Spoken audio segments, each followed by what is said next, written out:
வணக்கம் நண்பர்களே. இன்றைய பதிவில் திருநீர்மலை பெருமாள் கோவிலை பற்றி பார்க்க போகிறோம்.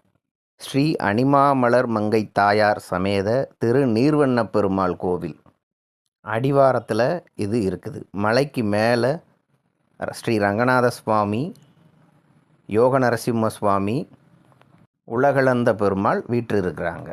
இந்த கோவிலுக்கான வரலாறு, முன்பு ஒரு காலகட்டத்தில் ஸ்ரீரங்கம் கோவிலுக்கு பிருகு முனிவரும் மார்க்கண்டேய மகரிஷியும் தரிசனம் பண்ணிட்டு வர்றாங்க. வர்ற வழியில் பெருமாளை மறுபடியும் சயன கோலத்தில் பார்க்கணுன்னு ஆசைப்படுறாங்க.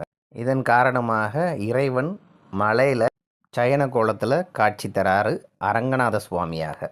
திருமங்கையாழ்வார் ஒரு முறை தரிசனம் பண்ண வந்தப்போ நீர் சூழ்ந்தது பெருமாளை. அந்த நேரத்தில் எதிர்த்தாப்பில் இருந்த மலையில் தங்கியிருந்தார். தண்ணீர் வடிந்த பின்னர் தரிசனம் செய்தார். ஆகையால் நீர்வண்ணப் பெருமாள் என்ற பெயர் பெற்றார்.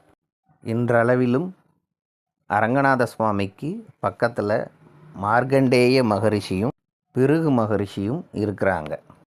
அதே நேரத்தில் மாமலையாவது திருநீர்மலையே அப்படின்னு திருமங்கையாழ்வார் பாடியிருக்கிறார்.